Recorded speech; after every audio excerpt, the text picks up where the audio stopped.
ou bien pour caser des gens qui vous dérangent. Et tout le monde rentre dedans, chacun veut manger avant de mourir.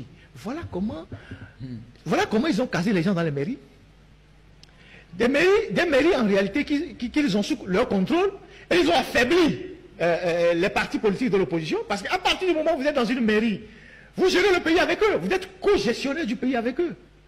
Vous gérez le pays avec eux. Si vous estimez que le Togo c'est une dictature, comme vous le dites chaque fois sur les médias, vous ne partagez pas le pouvoir avec eux.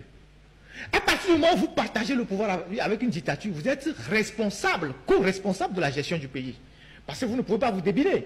Et quand vous allez dans une mairie, la photo du président de la République est derrière vous. Vrai ou faux? Vous êtes opposant, mais la photo de celui qui gère le pays est derrière vous. Donc, il y a fondamentalement aujourd'hui, même au Togo, une question même de positionnement des partis politiques. On a le sentiment que 30 ans de lutte, certains sont fatigués. Ils ont fait l'option de collaborer, mais ne veulent pas assumer. Ils continuent avec leur costume de dire, bon, on est opposant, on s'oppose, mais ils savent très bien qu'ils sont aujourd'hui dans la collaboration. Et ceux qui disent, bon, nous, on veut renverser la table, eux, ils n'ont pas le droit de citer dans le pays. Soit on les envoie en prison, ou ils sont en exil.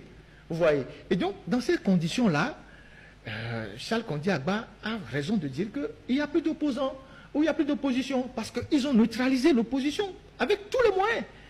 Bon, les vrais, ou bien ceux qui représentent une menace réelle sont dehors. Ou bien ceux qui sont à l'intérieur, on les étouffe, on les empêche. Même jusqu'aux associations de société civile.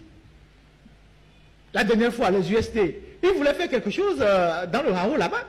C'est un préfet qui a dit non, qu'avant de construire une latrine, il faut demander l'autorisation du ministre de l'administration territoriale. Je ne sais pas si vous voyez, avant de construire une latrine dans un village qui en a besoin, il faut aller demander l'autorisation du ministre de l'administration territoriale. Il a dit oui, s'ils n'ont pas l'autorisation, ils ne viennent pas mener l'activité chez lui. Donc voilà, donc quel que soit ce que vous êtes, que vous soyez de la presse, vous soyez une association de la société civile qui est plus ou moins rigoureux avec le régime, vous soyez des partis politiques qui cognent le régime, on va vous créer tous les problèmes. Maintenant, ceux à qui on ne crée pas de problèmes, c'est parce qu'ils ne sont pas une menace. Ça, c'est aussi simple que ça, c'est un constat. Et donc, Charles Kondi Agba a raison, il n'y a plus d'opposition, et tout le monde veut aller dans le Sénat, et puis bon, voilà. Et personne ne se préoccupe des Togolais, des jeunes, des gens qui sont là à souffrir. Tout ce que les gens veulent, c'est de trouver, qu'est-ce qu'on leur distribue souvent là? Une voiture Desta, c'est ça? Oui. Voilà, c'est Desta, on met RTG, on met un chauffeur, et puis bon, vous avez... j'ai appris qu'il y a des gens qui se sont bagarrés dans un parti politique pour aller à la CENI. Voilà, c'est-à-dire que c'est des choses comme ça que vous rencontrez, quoi. Et ce pays, un pays comme ça, ne peut plus vraiment avancer. Et c'est vraiment dommage. Oui, au fait...